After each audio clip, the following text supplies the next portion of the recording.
그럼 첫 번째 질문은 미네라의 뜻은 무엇인가요?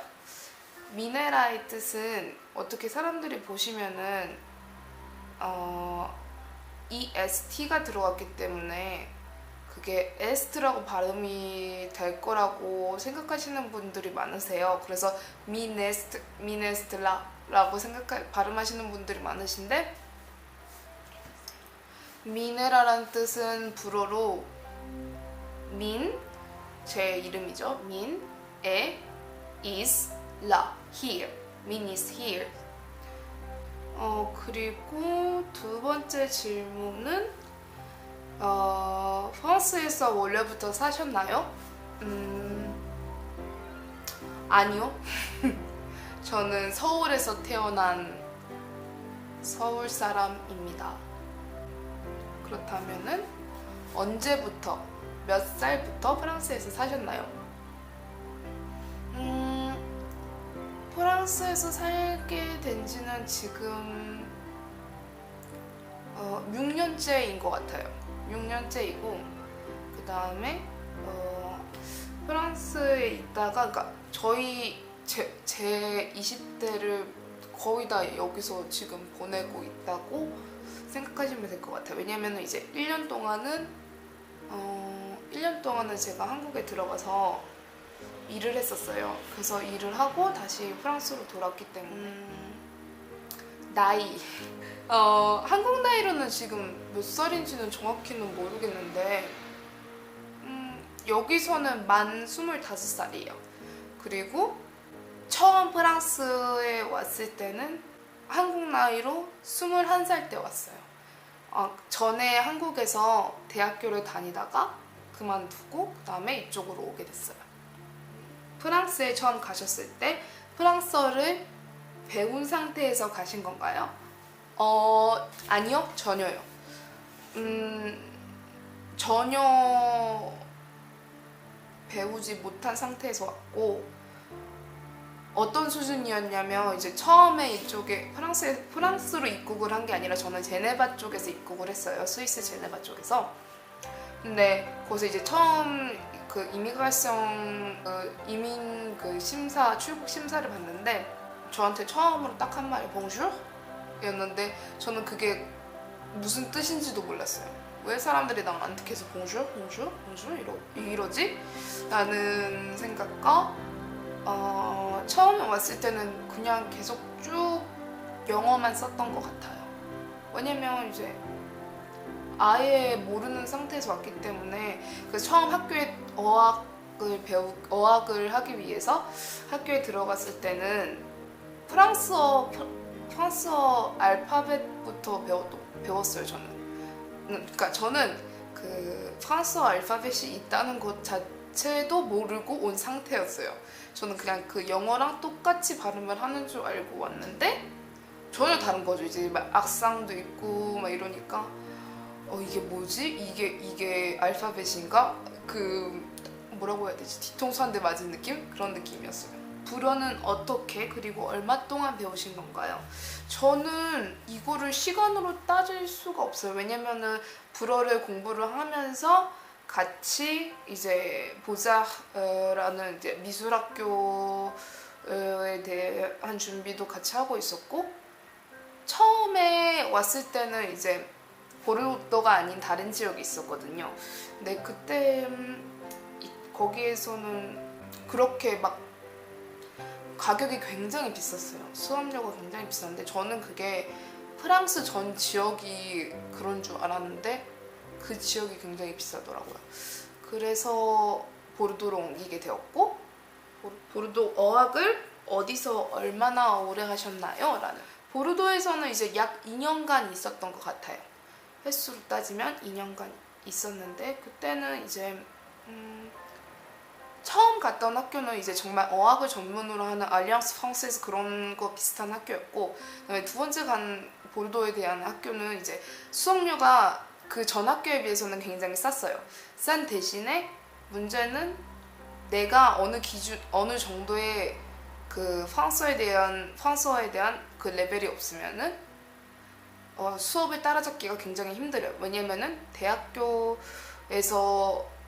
있는 어학당 같은 그런 느낌이에요. 그래서 가격은 싸지만 대신 많은 걸 배워요.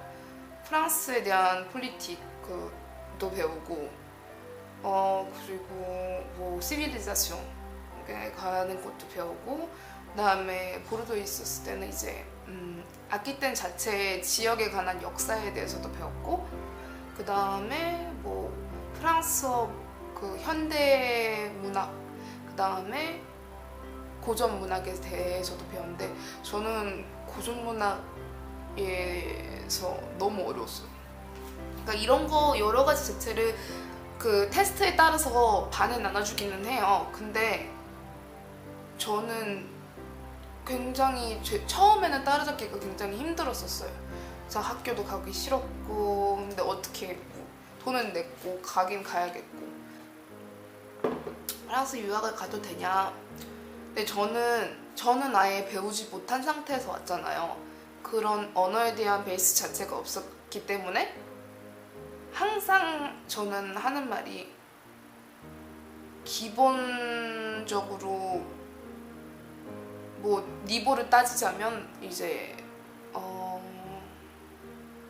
미니멈 아두에서 배앙은 배우시고 오셔서 여기서 배앙 수준에서 배두 혹은 쎄앙까지 올라가는 그런 니보를 거쳐 가시는 거를 저는 훨씬 많이 권유드려요.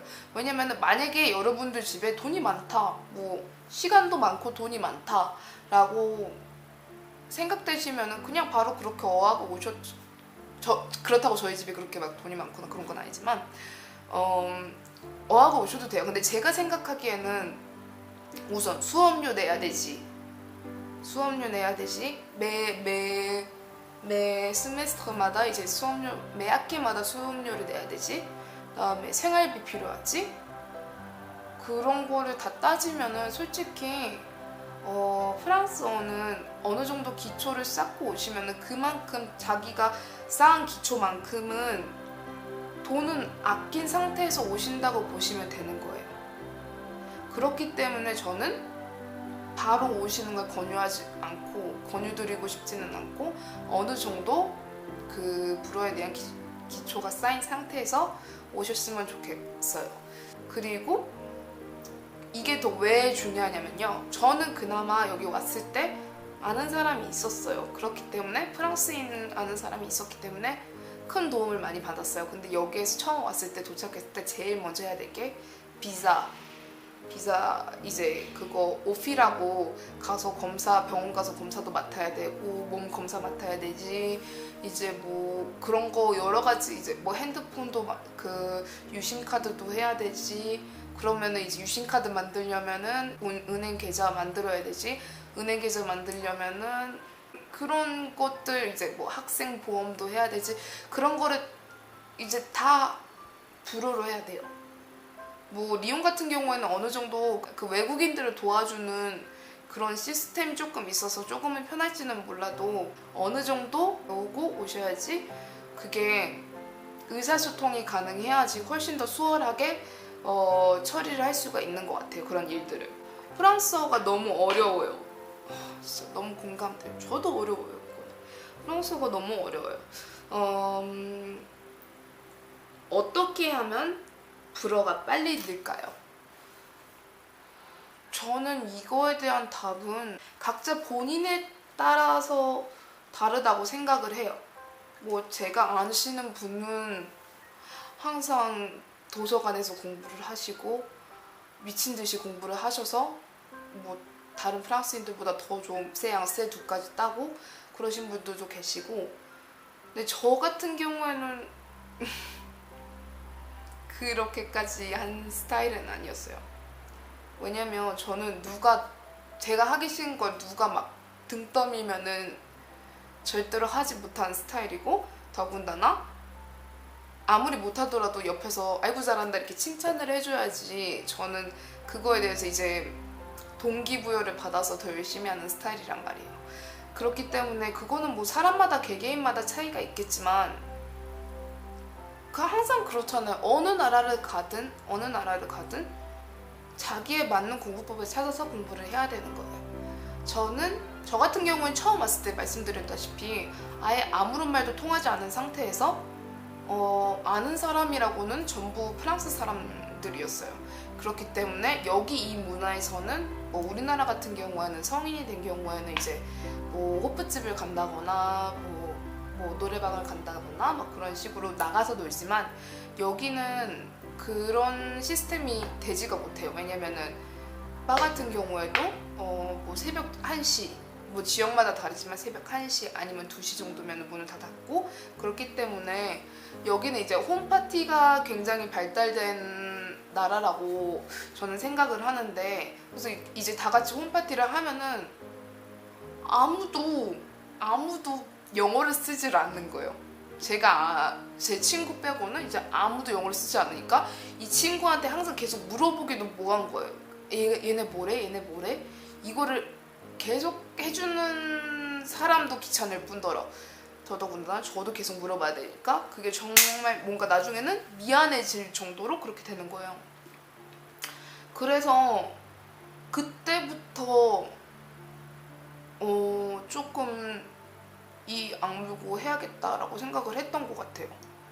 근데 이제 또 선생님이랑 저 어학교에 있을 때 선생님이랑 좀 트러블이 있어서 저는 따로 혼자 공부하는 거를 선호했었어요, 나중에는. 근데 저는 그런 식으로 배웠어요. 그러니까 어떠한 단어를 한번 듣고 그거를 몇 번 계속 말로 하고 그리고 나서 다른 친구들을 만나면 무조건 그 단어를 써보려고 노력을 하는 거예요. 이 문장에 이 단어를 넣어서 써봐야지.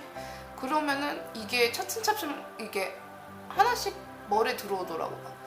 그런 경우도 많았고 그다음에 처음 공부했을 때는 한국어, 불어 한국어 이런 식으로 공부하는 거는 이제 언어 자체도 너무 다르고 알파벳도 너무 다르고 그렇기 때문에 저는 미드라든지 프랑스 그 TV에서 보여주는 미드라든지 그런 거를 이제 리모컨으로 조정해가지고 밑에는 이제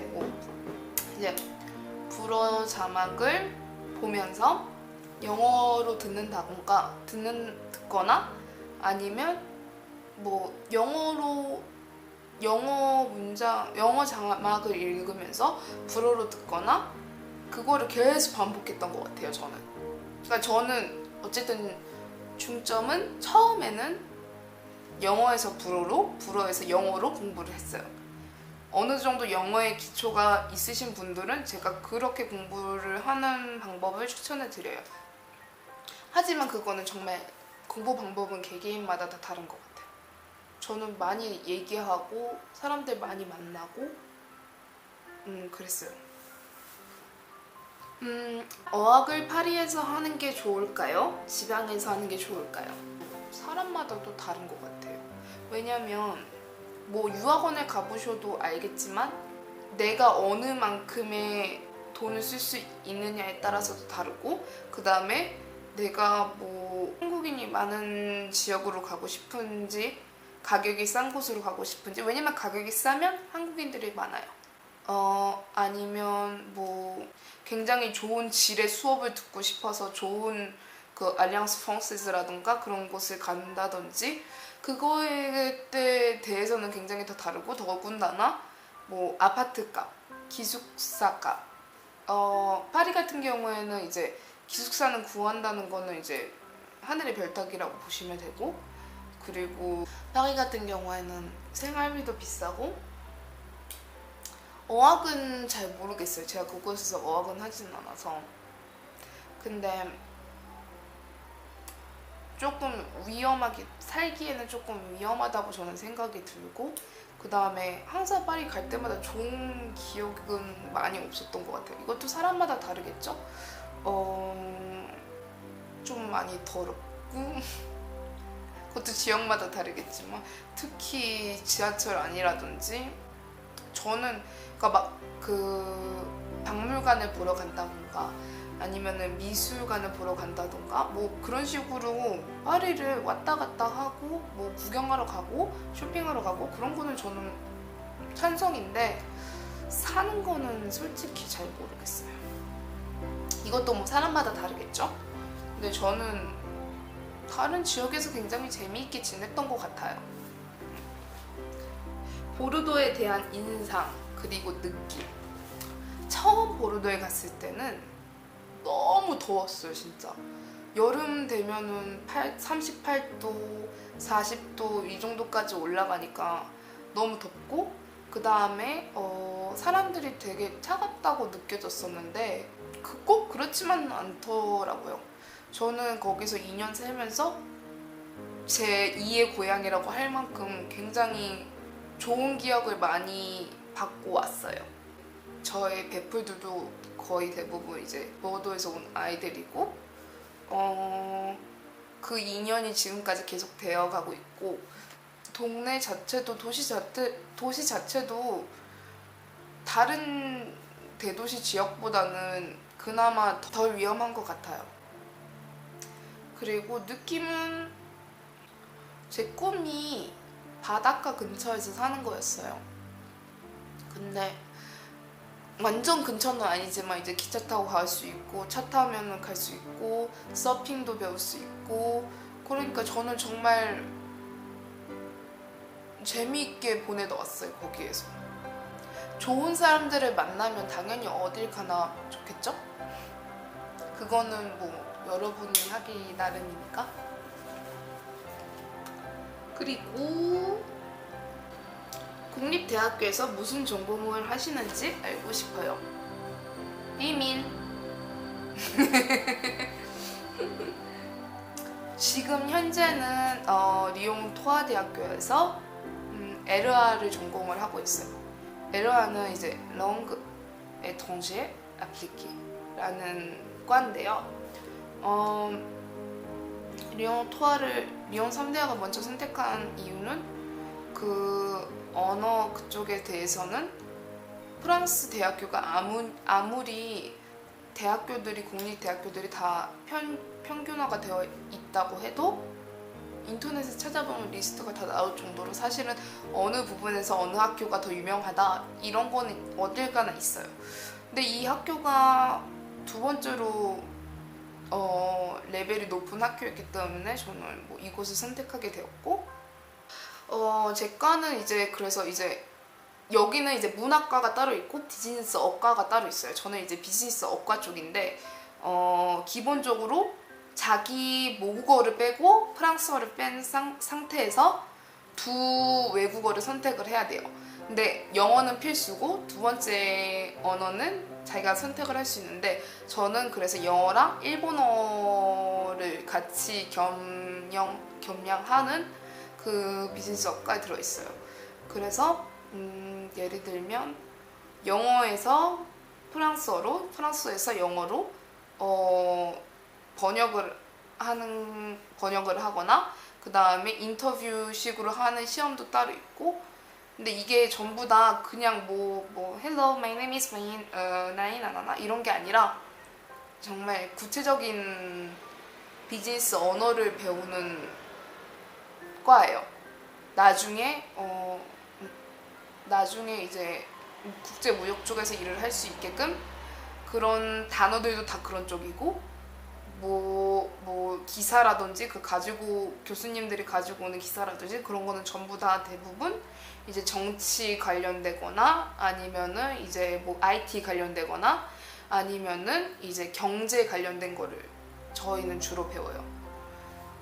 이거는 이제 일본어도 똑같아요. 일본어를 불어를 일본어로 번역을 하는데, 마지막으로 번역을 했던 게 김정은에 관련된 갑자기 말이 안 나. 김정은에 관련된, 북한에 관련된 미사일이라든지 그런 정치에 관련된 거를 이제 번역을 해야 되는 거예요.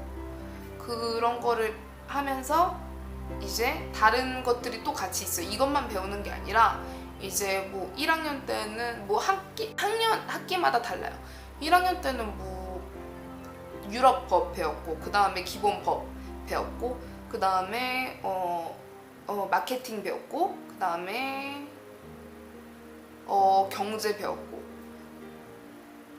그 다음에 expression française 그 프랑스어도 따로 배우는데 프랑스어 배우는 것 자체가 굉장히 어려워요.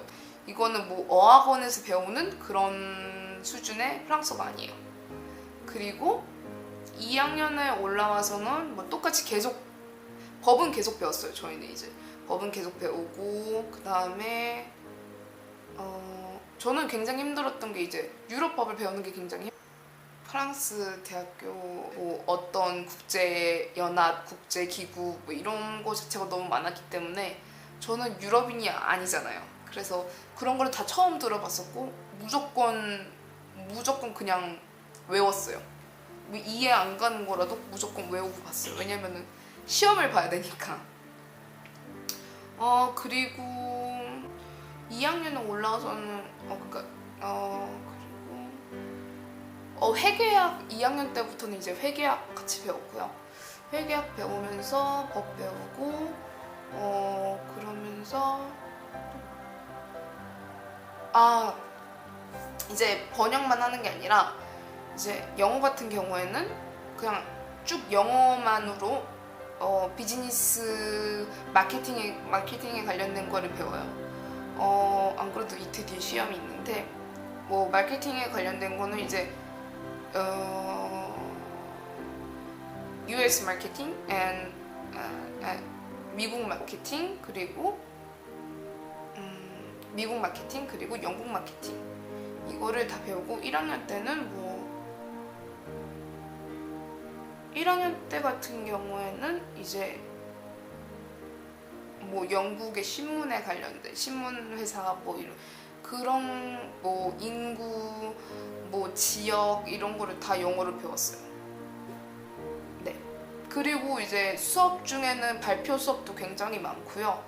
무조건 영어로만 다 해야 되는 발표 수업도 있고 일본어로만 쭉 해야 되는 발표 수업도 있어요.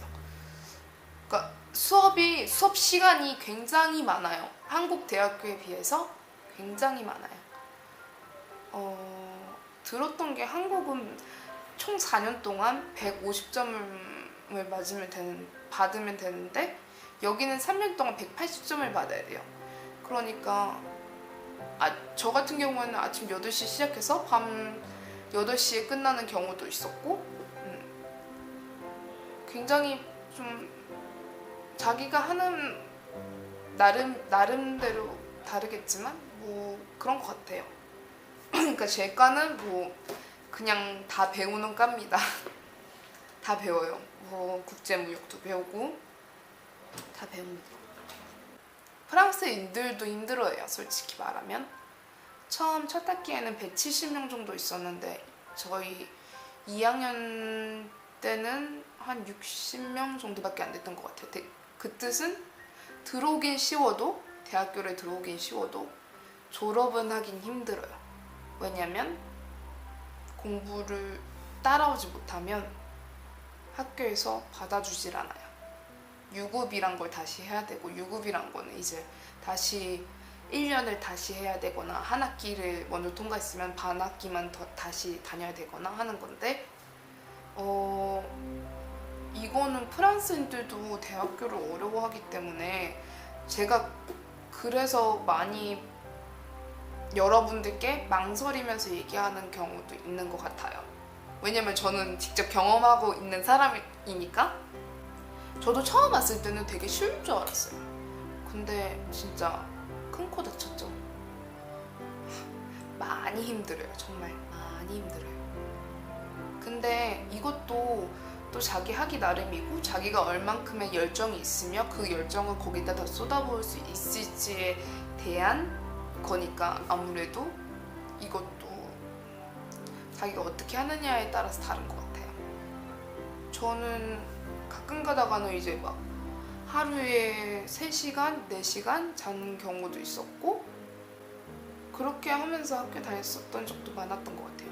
저는 한국에서 공부를 했던 시간보다 이곳에서 공부를 했던 시간이 훨씬 더 많았던 것 같아요. 정말로. 왜냐하면 내가 따라가지 못하면 그만큼 점수를 받지 못하고 점수를 받지 못하면 내 디플롬을 받을 수가 없기 때문에 중간에 그만둘 거였으면은 저는 중간에, 그러니까 제가 하고 싶은 말은 중간에 그만두는 거는 정말 돈 낭비라고 생각을 해요. 그러니까 내가 진짜 열심히 해서 성공해야겠다, 졸업을 해야겠다 라는 그런 마음가짐이 없으면은, 뭐 친구들이랑 맨날 나가서 놀고 뭐 이런다면은 솔직히 졸업은 힘들어요. 프랑스인들의 성향에 대해서 물어보셨어요. 이것도 사람마다 다르고 지역마다 다르겠죠. 만약에 남쪽 같은 경우에는 훨씬 더 처음 보더라도 친근한 스타일이고, 북쪽 같은 경우에는 처음에는 굉장히 쌀쌀한데 친해지면은 뭐 모든 마음을 열어버리는 그런 스타일이라고 듣긴 했는데, 저는 이건 진짜 싸대뻥인 것 같아요. 사람마다 달라요. 친구 사귀는 법. 저는 그냥 워낙 한국에 있었을 때도 외국인에 대한 그런 두려움이 많이 없었고요. 대신에 쑥스러움 같은 거, 부끄럼 타고 그런 건 있었어요. 근데 여기 와서 완벽히 변했죠. 외향적인 성격이긴 했는데 여기 와서는 더 많이 과감해지고, 친구를 사귈 때도, 뭐 특히 보르도 갔을 때도 그냥 외국인 친구들한테 먼저 제가 가서 우리 바에 가서 술 한잔 하자, 너 페이스북 뭐야? 하고 물어보고, 제가 먼저 연락해서 같이 바에 가서 다 같이 술 마시고, 처음에는 제가 다 주최할 정도로 그런 식으로 했었어요. 그리고 저는 이제 아시아인 계열 쪽보다 유럽 쪽 계열 친구들을 더 많이 사귀었던 것 같아요. 왜냐면 저는 그거에 대해서 이상하게 생각하지 않지만, 그래도 저는 돈을 내고 여기까지 왔는데 굳이 내가 한국어를 쓰고 한국 사람을 만나야 되나 싶기도 했고, 그리고 뭐 그게 아니더라도 뭐 아시아 사람을 굳이 만나야 하나 라는 생각이 많았기 때문에, 저는 되려 아시아 문화를 모르고 K-팝을 모르고 K-드라마를 모르고 한국에 대해서 모르는 친구들을 더 많이 일부러 사귀었던 것 같아요. 그러면서 저는 한국은 어떤 나라다, 우리는 어떻게 발전을 했고 어떤 식으로 이루어져 왔다 라고 뭐 많이 얘기를 했던 것 같아요.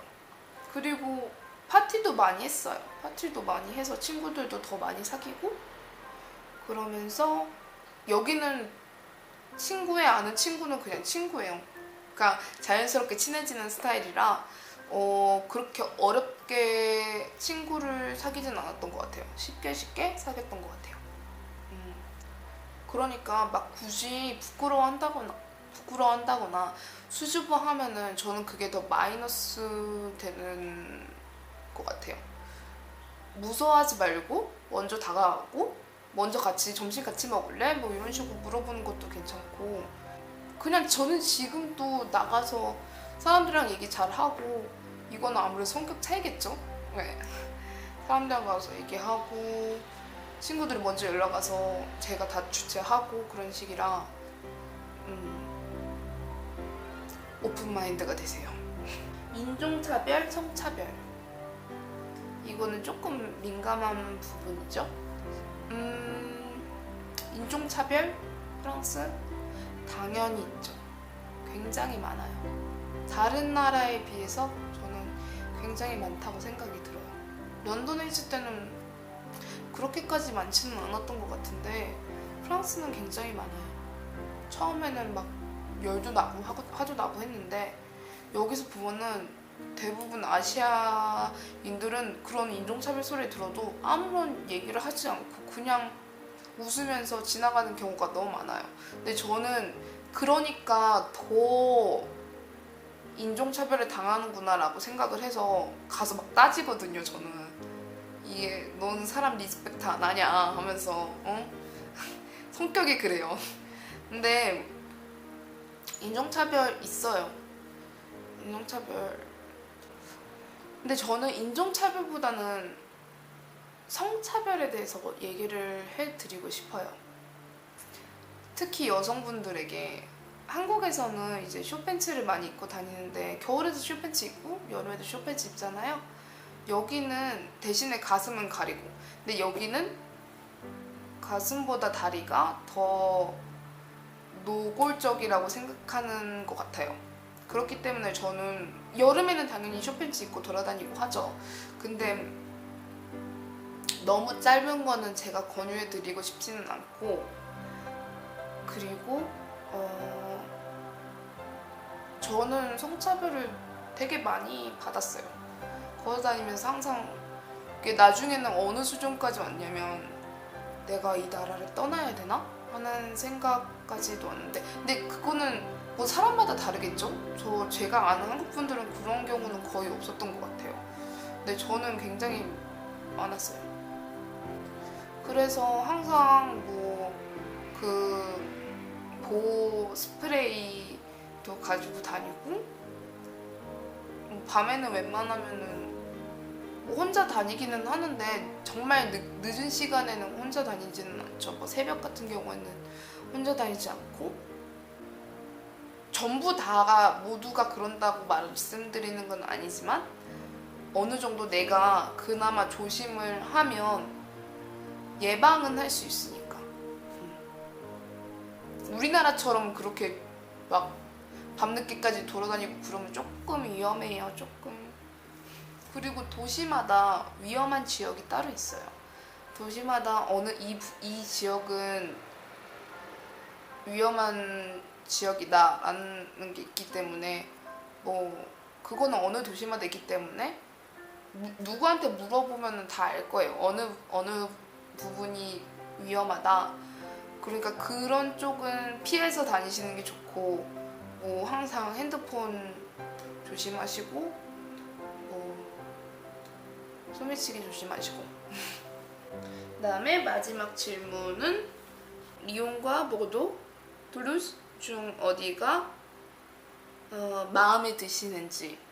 리옹은 그냥 살기는 편한 것 같아요. 근데 저는 보르도가 지내기는 훨씬 더 좋았던 것 같고, 그리고 대신에 툴루즈는 살아본 적은 없지만 가본 적은 있기 때문에, 툴루즈도 좀 나름 큰 도시고 학생들이 많은 도시예요. 그래서 툴루즈도 나쁘지 않을 것 같고, 이것도 뭐 자기가 어느 걸 하고 싶은지에 따라서 다르겠죠?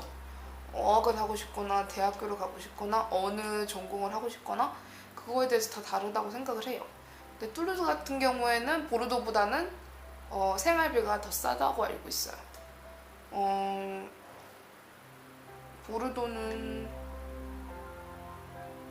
자기가 집에서 밥을 해 먹으면 훨씬 싸지만 나가서 먹으면 비싼 편이에요. 도시 자체가 조금 비싸요.